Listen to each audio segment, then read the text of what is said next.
দেশে প্রথমবারের মতো নতুন করে স্পোর্টস উদ্বোধন প্রধানমন্ত্রীর। হযরত শাহজালালের মাজার জিয়ারত, জানালেন বাস্তবায়ন হবে সকল প্রতিশ্রুতি। কাল থেকে ঢাকায় বিএনপি সরকারের প্রথম ডিসি সম্মেলন চলবে 4 দিন। আলোচনা হবে ডিসিদের 498 প্রস্তাব। বেশি গুরুত্ব পাবে ভূমি ব্যবস্থাপনা, আইন শৃঙ্খলা, কর্মসংস্থান। সব থানাকে দালাল মুক্ত করার নির্দেশ স্বরাষ্ট্রমন্ত্রীর। হালনাগাদ হচ্ছে শীর্ষ সন্ত্রাসীদের তালিকা, কঠোর অবস্থান দাবি পুলিশের। দেশ অস্থির করতে চায় বিরোধী দল, অভিযোগ মির্জা ফখরুলের। সংখ্যাগরিষ্ঠতার জোরে ফ্যাসিজম চাপালে আরেকটি জুলাইয়ের হুঁশিয়ারি গোলাম পারওয়ারের। স্বাধীন গণমাধ্যম প্রতিষ্ঠা সরকারের প্রতিশ্রুতি, বলেছেন তথ্যমন্ত্রী। মিথ্যা সংবাদের বিরুদ্ধে গণমাধ্যম ও সরকারকে যৌথভাবে কাজ করার তাগিদ তথ্য উপদেষ্টা। দেখছিলেন ক্রাউন সিমেন্ট সংবাদ শিরোনাম। বিস্তারিত সংবাদ এবার। দেশে প্রথমবারের মতো শুরু হচ্ছে নতুন করে স্পোর্টস। সিলেট থেকে উদ্বোধন করলেন প্রধানমন্ত্রী তারেক রহমান। সারা দেশে শিশু কিশোরদের খেলাধুলায় আগ্রহী করে তুলতেই এই উদ্যোগ বলে জানান তিনি। উদ্বোধনী অনুষ্ঠানে প্রধানমন্ত্রীর আহ্বান, যে যেই মাধ্যমেই থাকুক তাদের দেশের অ্যাম্বাসেডর হতে হবে।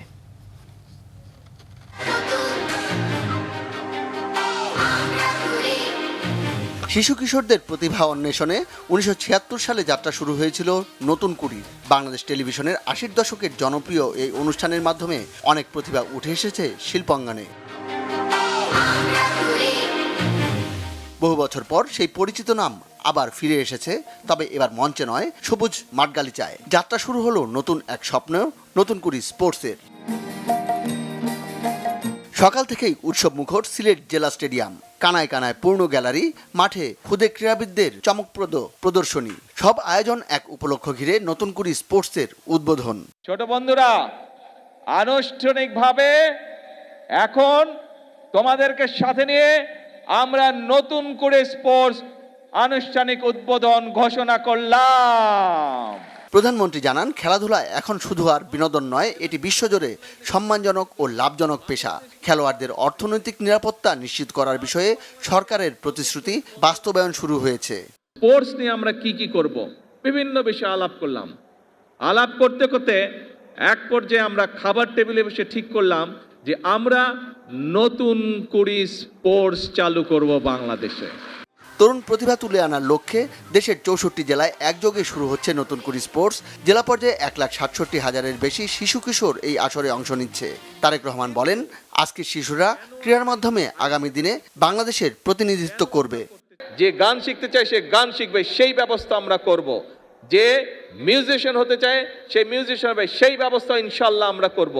যে খেলতে চায় সে খেলার হবে, সেই ব্যবস্থা আমরা ইনশাল্লাহ করব। ঠিক আছে, এই তোমাদের সাথে আমার কন্ট্রাক্ট। কিন্তু ওই যে প্রথমে যেটা বললাম, তোমাদের সকলকে বাংলাদেশের অ্যাম্বাসেডর হতে হবে। প্রথম ধাপে 12 থেকে 14 বছরের শিশু কিশোর এই মেগা ইভেন্টে অংশ নেবে।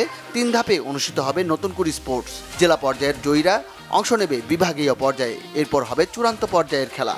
এবারের আসরে থাকছে 8টি ডিসিপ্লিন। ফুটবল, ক্রিকেটের সঙ্গে থাকছে কাবাডি, সাঁতার, ব্যাডমিন্টন, দাবা, অ্যাথলেটিক্স ও martial arts. Monir Hossain Khan, Bangla vision news desk. প্রধানমন্ত্রী তারেক রহমান বলেছেন, দেশের মানুষকে দেয়া প্রতিশ্রুতি বাস্তবায়ন শুরু করেছে সরকার। দ্রুততম সময়ে ঢাকা সিলেট মহাসড়ক ঠিক করা এবং সারা দেশে রেল সেবা বাড়ানোর আশ্বাস দেন তিনি। গ্রামাঞ্চলের মানুষের স্বাস্থ্যসেবা নিশ্চিতের কথাও বলেন। বন্ধ কলকারখানা চালু সহ যুব সমাজের জন্য কর্মসংস্থান নিশ্চিতের কথা বলেন প্রধানমন্ত্রী। সিলেটে বাসিয়া নদী পুনঃখনন কর্মসূচির উদ্বোধন করেন তিনি। সিলেট থেকে বিস্তারিত জানাচ্ছেন সিকান্দার রহমান। ভিডিও ধারণ করেছেন জাহাঙ্গীর আলম, সাথে ছিলেন সিলেট প্রতিনিধি দীপু সিদ্দিকী। সরকারি সফরে শনিবার সকাল 10টায় পুণ্যভূমি সিলেটে আসেন প্রধানমন্ত্রী তারেক রহমান। হযরত শাহজালাল রহমতুল্লাহর মাজার জিয়ারতের মধ্য দিয়ে প্রধানমন্ত্রী তার কর্মসূচি শুরু করেন। এ সময় প্রধানমন্ত্রীর সাথে ছিলেন তার সহধর্মিণী ডাক্তার জুবাইদা রহমান। সকাল 11টায় শহরের চাঁদনীঘাটে জলাবদ্ধতা নিরসনে সিটি কর্পোরেশনের একটি প্রকল্পের ভিত্তিপ্রস্তর স্থাপন করেন প্রধানমন্ত্রী। প্রায় 4,635 কোটি টাকা ব্যয়ে বাস্তবায়নাধীন এ প্রকল্পে নদীর 2 তীরে সৌন্দর্য বর্ধন ও বন্যা প্রতিরোধী অবকাঠামো গড়ে তোলা হবে। পরে সিলেট সিটি কর্পোরেশন প্রাঙ্গণে সুধী সমাবেশে যোগ দেন প্রধানমন্ত্রী। সরকার প্রধান জানান, সুনামগঞ্জ সহ দেশের কয়েকটি জেলায় বন্যা, অতিবৃষ্টির কারণে পানি জমে যাওয়া, ভূগর্ভস্থ পানির স্তর নিচে নেমে যাওয়ায় সংকটে সাধারণ মানুষ। বৃষ্টির পানি যাতে ব্যবহার করা যায় তাই খাল খনন করে পানি ধরে রাখার ব্যবস্থা করা হচ্ছে বলে জানান তিনি। আমি সকল সিটি কর্পোরেশনকে অনুরোধ করব, আপনারা যদি অন্তত আপনাদের এলাকায় সিটি কর্পোরেশনের ভেতরে যে সকল স্কুল আছে সেই স্কুলগুলোতে যদি আপনারা কোনো উদ্যোগ নিয়ে বাচ্চাদেরকে এই বিষয়গুলোতে সচেতন করতে পারেন, তাহলে আমরা ধীরে ধীরে এই কাজটি শুরু করতে পারবো, যে পরিবেশকে আমরা আস্তে আস্তে আস্তে ঠিক করে আনতে পারবো। কারণ আজকের শিশুরাই আগামী দিনের ভবিষ্যৎ। তারা দেশ এবং জাতির জন্য ভালো কোনো কিছু আজকে যেটা শিখবে, ডেফিনেটলি তারা যখন বড় হবে, তারা ইনশাল্লাহ যখন একটি অবস্থানে যাবে কেউ না কেউ, তারা সেটি দেশের জন্য, সমাজের জন্য, মানুষের জন্য সেটি তারা অ্যাপ্লাই করবে। অবশ্যই রাস্তার উন্নয়ন, আমরা রাস্তার ক্ষেত্রে যোগাযোগ ব্যবস্থা উন্নয়ন করব, কিন্তু রেলটাকে আমরা ডেভেলপ করতে চাই। স্বাভাবিকভাবেই সিলেটের মানুষ নিশ্চয়ই উৎসাহী হবেন না, খুব ইন্টারেস্টেড হবেন না শুনতে যে ঢাকা রংপুর রেল ব্যবস্থা উন্নতি হচ্ছে। আপনারা নিশ্চয়ই ইন্টারেস্টেড হবেন যে ঢাকা সিলেট বা সিলেট ঢাকা রেল ব্যবস্থা উন্নতি হচ্ছে। আমরা চেষ্টা করছি এ ব্যাপারে, ইনশাল্লাহ এ ব্যাপারে আমরা চেষ্টা করছি যে ডবল লাইন কিভাবে করা যায়, ডাবল লাইনের মাধ্যমে এই সমস্যাটার সমাধান করা যায়, দ্রুততর করা যায়। আমরা দেশে 1 লক্ষ স্বাস্থ্যকর্মী নিয়োগ করার পরিকল্পনা গ্রহণ করেছি। এই মানুষগুলো, এবং এই 1 লক্ষের মধ্যে 80% থাকবে নারী স্বাস্থ্যকর্মী। এই মানুষগুলোর দায়িত্ব হবে গ্রামে গ্রামে, ঘরে ঘরে যাওয়া। শহরেও তারা থাকবে, তবে আমরা জোর দিব গ্রামের মানুষের উপরে বেশি। প্রধানমন্ত্রী জানান, বন্ধ কলকারখানা দ্রুত চালুর ব্যবস্থা করা হচ্ছে। দ্রুততম সময়ে সিলেটের আইটি পার্ক চালুর কথাও জানান তিনি। দেশের বিভিন্ন জায়গায় থাকা ভোকেশনাল ট্রেনিং সেন্টারগুলোকে আরও আধুনিকায়নের কথাও বলেন প্রধানমন্ত্রী। বাংলাদেশ অনেকগুলো বিভিন্ন জায়গায় অনেক কলকারখানা বন্ধ হয়ে পড়ে আছে। আমরা সিদ্ধান্ত গ্রহণ করেছি এই কলকারখানাগুলোকে যত দ্রুত সম্ভব কারণ বের করে, যত দ্রুত সম্ভব, যদি দরকার হয় আমরা প্রাইভেটাইজ করবো সেগুলোকে। এই কাজটি শুরু করতে পারলে একদিকে সারা দেশে বহু কর্মসংস্থানের ব্যবস্থা হবে। 2.5 মাস বয়সে একটি শিশু কিন্তু হাঁটতে পারে না। শিশুটাকে হাঁটতে হলে আরও কিছুদিন অপেক্ষা করতে হয়। বর্তমান সরকারের বয়স 2.5 মাসের মতো। তবে আমরা এরই ভিতরে আমরা যে সকল কমিটমেন্ট দেশের মানুষের সামনে উপস্থাপন করেছিলাম, দেশের মানুষকে আমরা দিয়েছিলাম, সেই কমিটমেন্টগুলো বাস্তবায়নের কাজ আমরা শুরু করেছি। সুধী সমাবেশের পর সিলেট সদর উপজেলার কাশীপুর ইউনিয়নে বাইশা নদীর পুনর্খননের কর্মসূচির উদ্বোধন করেন প্রধানমন্ত্রী। প্রতিকূল আবহাওয়ার মাঝেও প্রধানমন্ত্রী তারেক রহমান সিলেটে এসে প্রতিটি কর্মসূচি সফলতার সাথে শেষ করলেন। তিনি বলেন, দেশের উন্নয়নে এবং জনগণের উন্নয়নের জন্য তরুণ সমাজকে এগিয়ে আসতে হবে। কর্মমুখী শিক্ষা বাস্তবায়নের মাধ্যমে আগামী দিনে সবার জন্য একটি বাসযোগ্য বাংলাদেশ গড়ে তুলতে চান প্রধানমন্ত্রী তারেক রহমান। সিকান্দার রেমান, বাংলা ভিশন, সিলেট। আগামীকাল থেকে ঢাকায় শুরু হচ্ছে 4 দিনব্যাপী জেলা প্রশাসক সম্মেলন। বিএনপি সরকার গঠনের পর প্রথমবার হতে যাওয়া এই সম্মেলন উদ্বোধন করবেন প্রধানমন্ত্রী তারেক রহমান। এই সম্মেলনে আলোচনায় উঠেছে ডিসিদের দেয়া 498টি প্রস্তাব। শনিবার বিকেলে সচিবালয়ে মন্ত্রিপরিষদ সম্মেলন কক্ষে এক সংবাদ সম্মেলনে এসব তথ্য জানান মন্ত্রিপরিষদ সচিব নাসিমুল গনি। তিনি জানান, এবারের ডিসি সম্মেলনে মোট 34টি অধিবেশন থাকছে। এই অধিবেশনগুলোতে আলোচনার জন্য জেলা প্রশাসকদের দেয়া প্রস্তাব থেকে বাছাই করা 498টি প্রস্তাব নিয়ে আলোচনার পর প্রয়োজনীয় দিক নির্দেশনা দেবেন সরকারের নীতি নির্ধারকরা। জেলা প্রশাসকরা যাতে রাজনৈতিক প্রভাব মুক্ত হয়ে কাজ করতে পারেন সে বিষয়টিও আলোচনায় আসবে।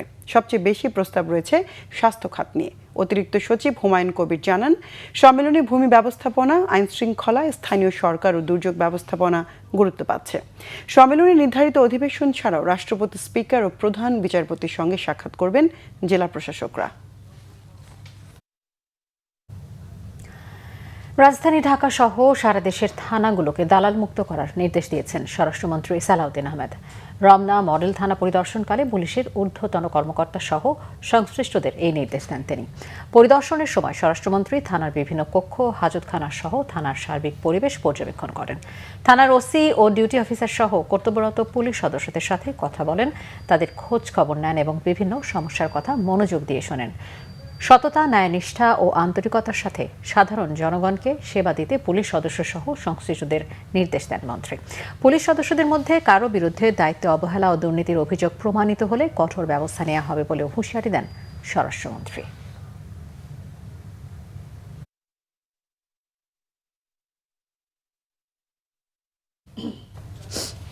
পুলিশের কঠোর অবস্থান আর তৎপরতার কারণেই রাজধানীর আইনশৃঙ্খলা পরিস্থিতি নিয়ন্ত্রণে আছে। এরই মাঝে কদাচিৎ দু একটি বিচ্ছিন্ন ঘটনা ঘটছে বলেছেন ঢাকা মেট্রোপলিটন পুলিশের ভারপ্রাপ্ত কমিশনার মোহাম্মদ সরওয়ার। শীর্ষ সন্ত্রাসীদের তালিকা সবসময় হালনাগাদ হচ্ছে বলেও জানান তিনি। এদিকে র্যাব জানায় শীর্ষ সন্ত্রাসী টিটন হত্যায় জড়িতদের দ্রুত গ্রেফতার করা হবে। বিস্তারিত জানাচ্ছেন জিয়া খান। 2001 সালের 26 ডিসেম্বর স্বরাষ্ট্র মন্ত্রণালয় 23 শীর্ষ সন্ত্রাসীর তালিকা প্রকাশ করে। এরপর এদের মধ্যে কয়েকজন জেলে থাকলেও বেশিরভাগ সন্ত্রাসী ছিল পলাতক এবং দেশের বাইরে। 24 সালের 5 আগস্টের পর জামিনে মুক্তি পায় কিলার আব্বাস, সুইডেন আসলাম, পিচ্চি হেলাল, ইমন ও টিটর সহ ডজন খানেক শীর্ষ সন্ত্রাসী। এরপর থেকেই আবার শুরু হয় আধিপত্য বিস্তার, জমি দখল, চাঁদাবাজি, হত্যাসহ নানান অপরাধের ফিরিস্তি। গেল মঙ্গলবার ফিল্মি স্টাইলে হত্যা করা হয় শীর্ষ সন্ত্রাসী টিটনকে। তার খুনের নেপথ্যে উঠে আসে আরো কয়েকজন শীর্ষ সন্ত্রাসীর নাম। এমন বাস্তবতায় ডিএমপি কমিশনার দাবি করেন পলাতক এবং জামিনে থাকা সব সন্ত্রাসী তাদের নজরদারিতে রয়েছে। পুলিশের তৎপরতার কারণে অপরাধ কম হচ্ছে। প্রতিনিয়ত ঘটছে না, দুই একটা কদাচিৎ ঘটতেছে। তাদের মধ্যে তারা কিন্তু ওই সাধারণ জনগণকে বা সাধারণ মানুষকে কিন্তু আক্রমণ করতে পারতেছে না আমাদের নজরদারি এবং অ্যাকশন নেওয়ার জন্য। সন্ত্রাসীদের তালিকা হালনাগাদও হচ্ছে এবং শীর্ষ সন্ত্রাসী তেমন নেই, যারা আছে তারা আগের শীর্ষ সন্ত্রাসী সহযোগী বা ওই রকম শাস্তি যাচ্ছে। আমাদের মনিটরিং, অবজারভেশন এবং ব্যবস্থা সবই নেওয়া হইতেছে এবং হালনাগাদ করা হচ্ছে। তথ্য আছে, যেগুলো আছে ওগুলো অ্যারেস্ট করার জন্য অভিযান চলতেছে। এখন তো বললে ওরা পালিয়ে যাবে। এদিকে টিটন হত্যায় ছায়াতদন্ত শুরু করেছে র্যাব। বিষয়টি যেহেতু এখনো তদন্তাধীন এবং নিরাপত্তার স্বার্থে অথবা এই মামলার স্বার্থে, সার্থকতার স্বার্থে আসলে এই বিষয়টি এখনই আপনাদের সামনে বলা সম্ভব হচ্ছে না। সন্ত্রাসী সম্পর্কে তথ্য দিয়ে সহযোগিতা করতে দেশবাসীর প্রতি অনুরোধ আইনশৃঙ্খলা বাহিনীর। জিয়া খান, বাংলা ভিশন, ঢাকা। স্থানীয় সরকার, পল্লী উন্নয়ন ও সমবায় মন্ত্রী মির্জা ফখরুল ইসলাম আলমগীর বলেছেন, সংস্কার নিয়ে সামাজিক যোগাযোগ মাধ্যমে ভুল তথ্য ছড়ানো হচ্ছে। বিরোধী দল মানুষকে ভুল বোঝাচ্ছে, আন্দোলন করছে। তারা দেশকে অস্থিতিশীল করতে চায় বলে মন্তব্য করেন তিনি। আগারগাঁওয়ে কৃষি বিশ্ববিদ্যালয়ের অডিটোরিয়ামে জিয়া পরিষদের চেয়ারম্যান ডাক্তার আব্দুল কুদ্দুসের স্মরণসভায় ও দোয়া মাহফিলে তিনি কথা বলেন। এলজিআরই মন্ত্রী বলেন, ডাক্তার আব্দুল কুদ্দুস একজন অমায়িক মানুষ ছিলেন। তিনি জিয়াউর রহমানের সাথে যুদ্ধে অংশ নিয়েছিলেন, কিন্তু তাকে প্রাপ্য সম্মান দেয়া যায়নি। মির্জা ফখরুল বলেন, আজকের সমাজ তার সমস্ত মূল্যবোধকে হারিয়ে ফেলেছে। সরকারের ভেতরে যত যাচ্ছেন তিনি তত আতঙ্কিত হচ্ছেন বলে মন্তব্য করেন। সমাজের সব দিকে ছড়িয়ে আছে দুর্নীতি, অনিয়ম আর স্বজনপ্রীতি। দেশে এখন অনিয়ম হয়েছে, তদবির ছাড়া কোনো কাজ হবে না।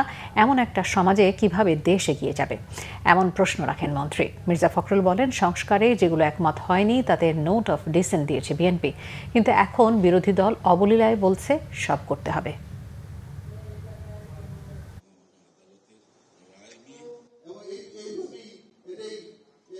আমরা খুব পরিষ্কার করে বলেছিলাম যে আলোচনার মধ্যে যেগুলোতে আমরা একমত হব না সেগুলোতে আমরা নোট অফ ডিসেন্ট দেব। আমরা নোট অফ ডিসেন্ট দিয়েছিলাম। এখন অবলীলায় বলছে যে না, সবটাই করতে হবে, আনুপাতিক হারে আপার চেম্বার হবে।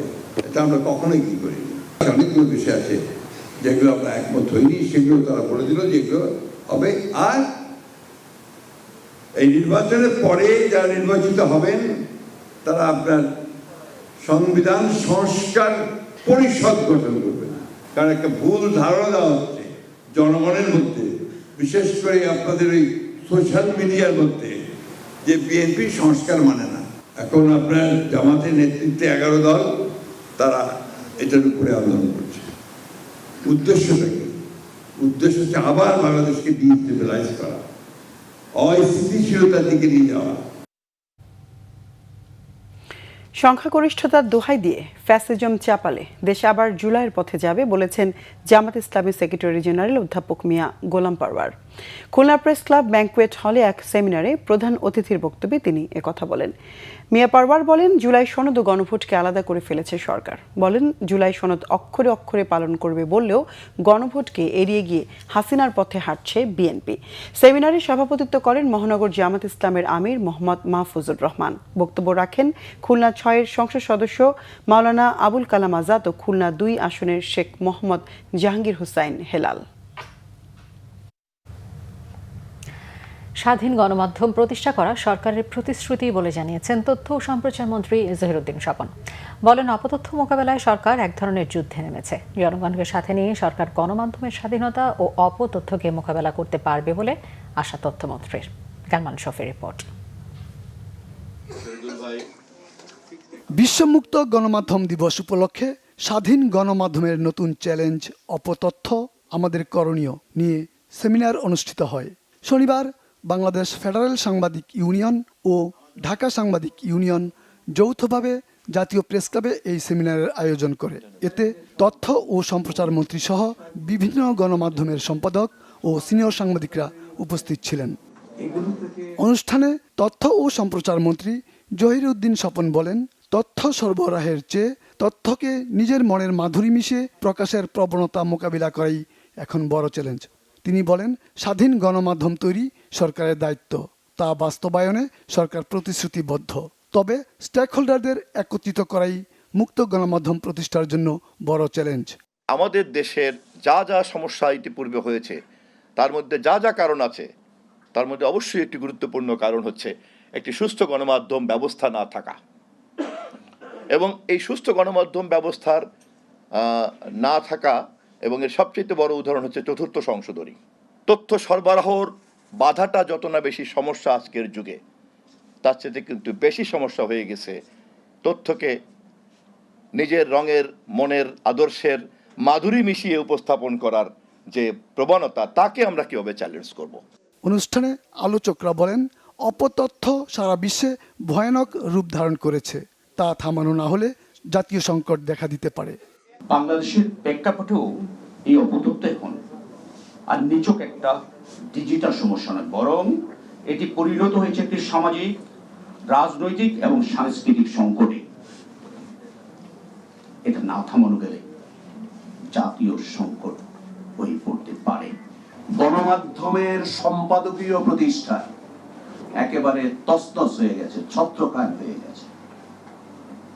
এই ইনস্টিটিউশন যদি অক্ষত থাকতো তাহলে সম্পাদকরা হতে পারতেন গণমাধ্যমের স্বাধীনতা রক্ষার ভ্যানগার্ড। কিন্তু বড়ই দুর্ভাগ্যের কথা, ২-৪ জন সম্মানজনক ব্যতিক্রম বাদ দিলে আমাদের সম্পাদক বর্গ বহুল ব্যবহারে জর্জরিত, জীর্ণ হয়ে তাদের সম্মান, কার্যকারিতা ও বিশ্বাসযোগ্যতা হারিয়ে ফেলেছে। অপতথ্যের যে যন্ত্রণাদায়ক জীবন আমরা পাড়ি দিচ্ছি, সেই জীবনের থেকে উপকূলে পৌঁছানো আমাদের লক্ষ্য। মূলত সরকারি সেন্সরশিপ এখন সেরকম ভাবে নাই। বিএনপি যখন ক্ষমতায় আসে তখন গণমাধ্যমের উপর ওইরকম কোনো চাপ থাকে না। যেটুক থাকে সেটা হয়তো একটা রিকোয়েস্ট হতে পারে। রিকোয়েস্ট আর চাপ দেওয়া এটা কিন্তু যাবে না। এরকম অঙ্গুলি নির্দেশ করে গণমাধ্যমের উপর আমি একটা পত্রিকা সংবাদ সম্পাদনা করি, আমি এখন পর্যন্ত সরকারের তরফ থেকে এরকম তথ্যমন্ত্রীর কাছ থেকে একটা নির্দেশনা পাইনি। সেমিনারে মূল প্রবন্ধ উপস্থাপন করেন প্রধান তথ্য কর্মকর্তা সৈয়দ আবদাল আহমেদ। বর্তমান ডিজিটাল যুগে তথ্যের অবাধ প্রবাহের পাশাপাশি অপতথ্য একটি অন্যতম সামাজিক সমস্যা হিসেবে দেখা দিয়েছে। স্বাধীন গণমাধ্যমের জন্য এটি একটি বড় চ্যালেঞ্জ। সামাজিক যোগাযোগ মাধ্যমের অ্যালগরিদম অনেক সময় চাঞ্চল্যকর বা ভুল খবর বা অপতথ্যকে দ্রুত ভাইরাল করে দেয়, যা সত্য যাচাই হওয়ার আগে মানুষের মধ্যে বিভ্রান্তির সৃষ্টি করে। গালমান শফি, বাংলা ভিশন, ঢাকা। এদিকে প্রধানমন্ত্রী তথ্য ও সম্প্রচার বিষয়ক উপদেষ্টা ডাক্তার জাহিদুর রহমান বলেছেন, মিথ্যা সংবাদের বিরুদ্ধে গণমাধ্যম ও সরকারকে শক্ত অবস্থানে থেকে যৌথভাবে কাজ করতে হবে। শনিবার বিকেলে প্রেস ইনস্টিটিউটে গণমাধ্যম গুজব ও অপতথ্য বিষয়ক সেমিনারে তিনি এসব কথা বলেন নির্বাচিত সরকারের মাধ্যমে মিডিয়ার স্বাধীনতা বেড়েছে, মত প্রকাশের এই সুযোগই দেশকে এগিয়ে নিয়ে যাওয়ার বার্তা দিচ্ছে। একই সাথে এআই এর ব্যবহার থেকে ব্যক্তি স্বার্থের চর্চা থেকে বেরিয়ে আসার কথা জানান ডক্টর জাহেদ। গুজব থেকে বেরিয়ে বস্তুনিষ্ঠ সাংবাদিকতার আহ্বান জানান সেমিনারের আলোচকরা।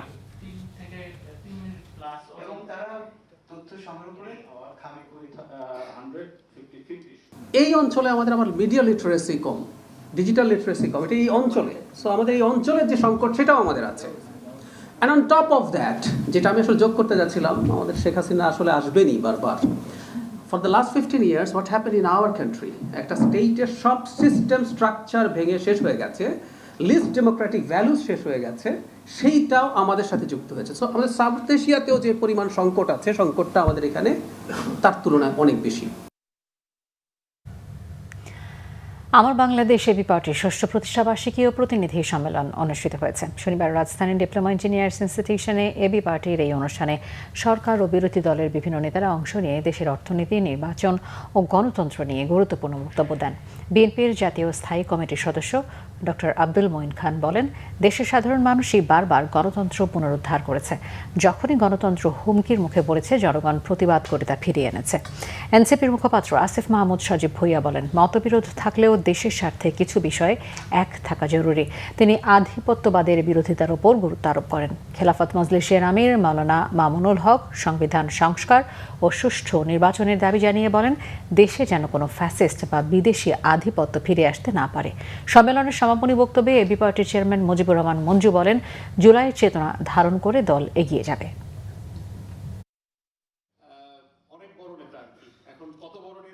অনেক নেতা স্বাধীনতার পরে ভুল করেছে, গণতন্ত্রের পথ থেকে বিচ্যুত হয়েছে, অথবা অতি ক্ষমতাবান, অতি শক্তিশালী হয়ে গেছে।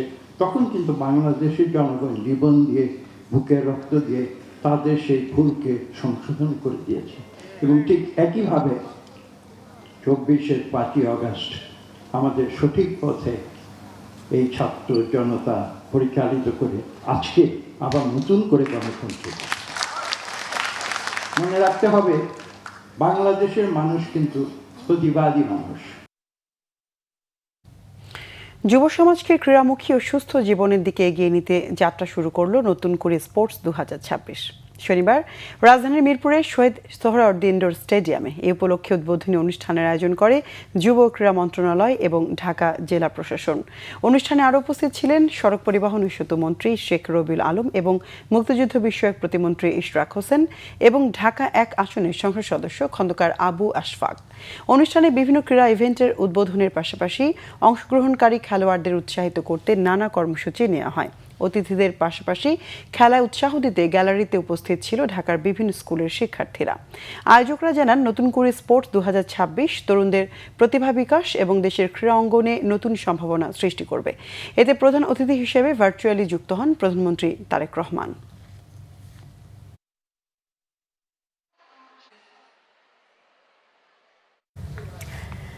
ঝালকাঠি 100 শয্যা বিশিষ্ট সদর হাসপাতালে মালামাল ক্রয় সংক্রান্ত টেন্ডারে ভয়াবহ অনিয়ম ও দুর্নীতির চিত্র উঠে এসেছে।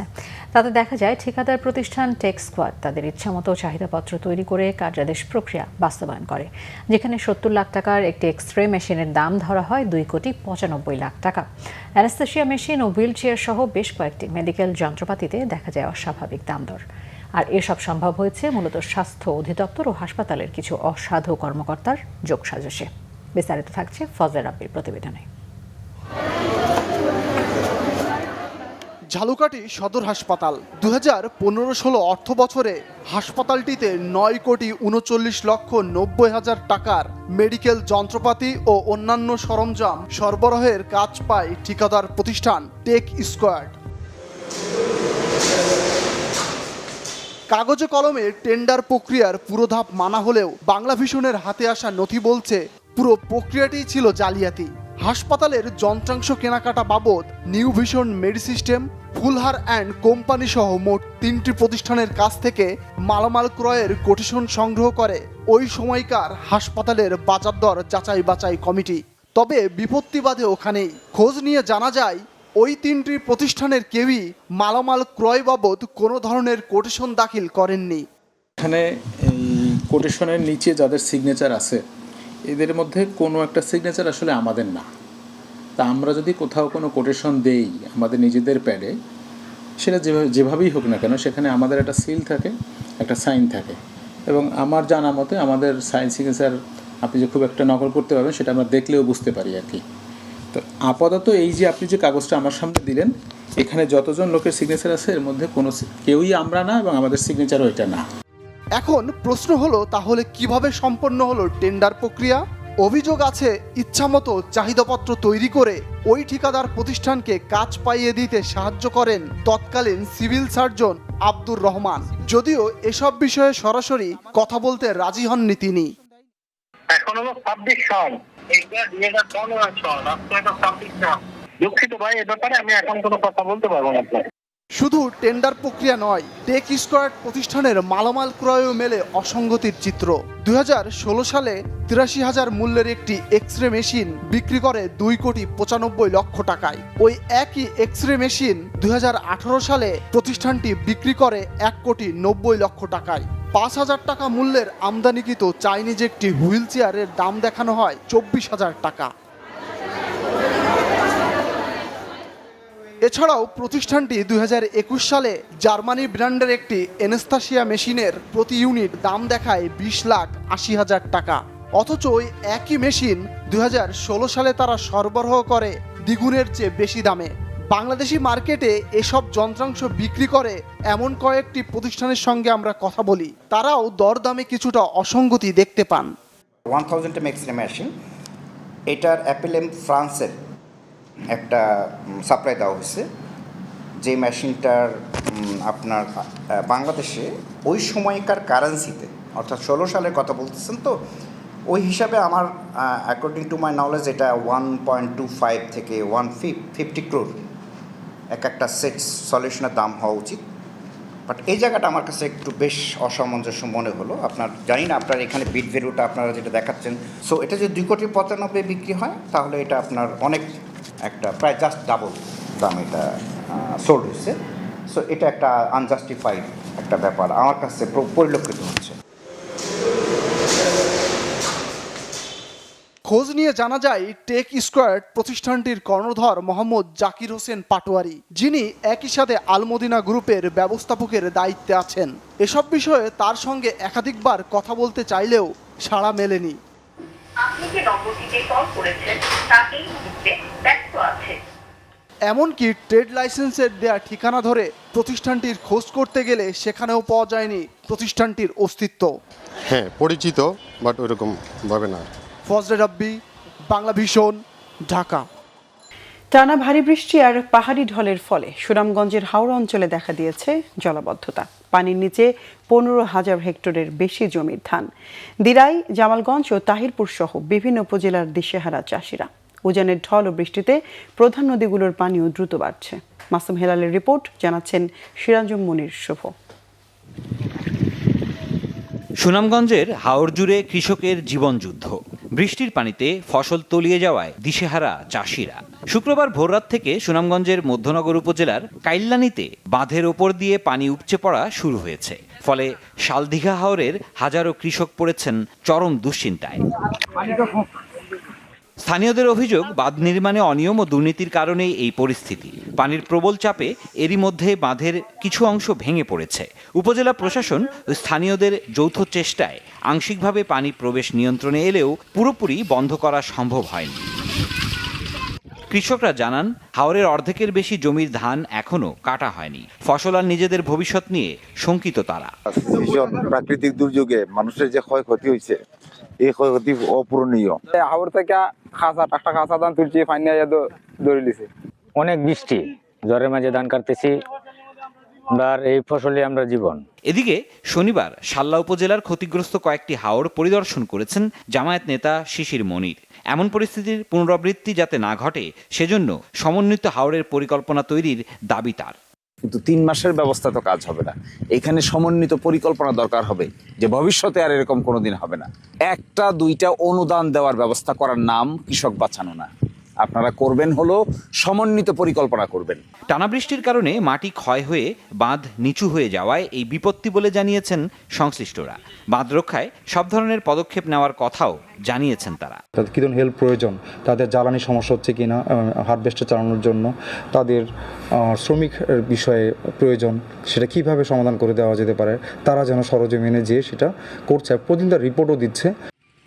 প্রায় প্রতি বছর কৃষকের পাকা ধান ভেসে যায় জলাবদ্ধতায়। এ থেকে মুক্তির জন্য স্থায়ী সমাধান চান তারা।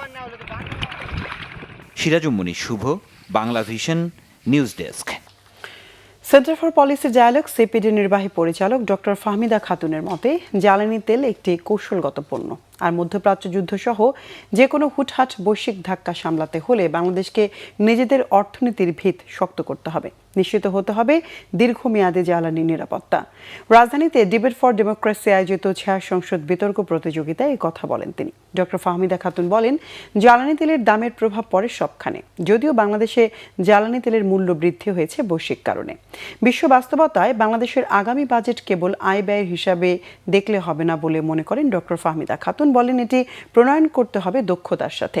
এতেই একই সাথে রাজস্ব আদায় বৃদ্ধি ও বিনিয়োগ কর্মসংস্থানের দিকে নজর দিতে হবে সরকারকে। দাতা সংস্থা IMF এর ঋণ ছাড়ের শর্তগুলো বাংলাদেশের দুর্নীতি, দক্ষতা বৃদ্ধি ও সুশাসনের সাথে সম্পর্কিত বলেও মন্তব্য করেন ডক্টর ফাহমিদা খাতুন। নির্বাচনের আগে বিএনপি সংস্কারের কথা বললেও এখন সেই অবস্থানে নেই দলটি, বলেছেন এনসিপির সদস্য সচিব আখতার হোসেন। দুপুরে রাজধানীর বাংলা মোটরে দলটির কার্যালয়ে এক সংবাদ সম্মেলনে তিনি কথা বলেন। তিনি জানান, আগামীকাল ডিপ্লোমা ইঞ্জিনিয়ার্স ইনস্টিটিউশনে দিনব্যাপী অনুষ্ঠিত হবে এনসিপির জাতীয় কনভেনশন।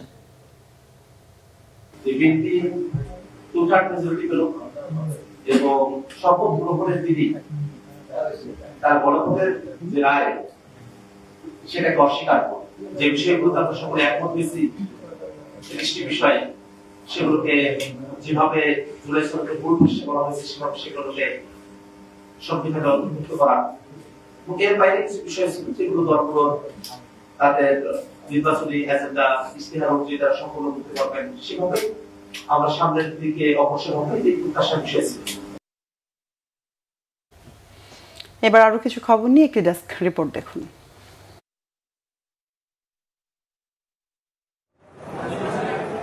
সমাজ কল্যাণ মন্ত্রী ডক্টর AZM জাহিদ হোসেন বলেছেন, ফ্যামিলি কার্ড হিন্দু, মুসলমান, বৌদ্ধ, খ্রিস্টান, আওয়ামী লীগ, বিএনপি, জামায়াত, জাতীয় পার্টি দেখে করা হয়নি। যারা ফ্যামিলি কার্ড পাওয়ার উপযুক্ত সবাই পেয়েছে। ফ্যামিলি কার্ডের মতো কৃষক কার্ডও সর্বজনীন হবে, দলমত কোনো কিছু দেখা হবে না। শনিবার হিলির নবাবগঞ্জ উপজেলা পরিষদ হলরুমে বিএডিসির আয়োজনে এক প্রশিক্ষণ কর্মশালার উদ্বোধনী অনুষ্ঠানে তিনি এসব কথা বলেন। বিএনপি চেয়ারম্যানের উপদেষ্টা মণ্ডলীর সদস্য ও ঢাকা ২ আসনের সংসদ সদস্য আলহাজ আমানুল্লাহ আমান বলেছেন, দেশের ক্রান্তিকালীন সময়ে জিয়া পরিবারই একমাত্র জনগণের পাশে এসে দাঁড়ায়। বিকেলে কেরানীগঞ্জের তারানগর বটতলী সিরাজউদ্দিন উচ্চ বিদ্যালয় মাঠে unity friends association for cooperation নামে একটি সামাজিক সংগঠনের ৪০ বছর পূর্তির পুনর্মিলনী অনুষ্ঠানে তিনি এসব কথা বলেন। রাজধানীতে জাঁকজমকপূর্ণ আয়োজনের মধ্য দিয়ে উদযাপিত হয়েছে বৃহত্তর ময়মনসিংহ যুব সমিতির ৪০তম প্রতিষ্ঠা বার্ষিকী। অনুষ্ঠানে উদ্বোধক হিসেবে উপস্থিত ছিলেন ঢাকা দক্ষিণ সিটি কর্পোরেশনের প্রশাসক বীর মুক্তিযোদ্ধা মোহাম্মদ আব্দুস সালাম।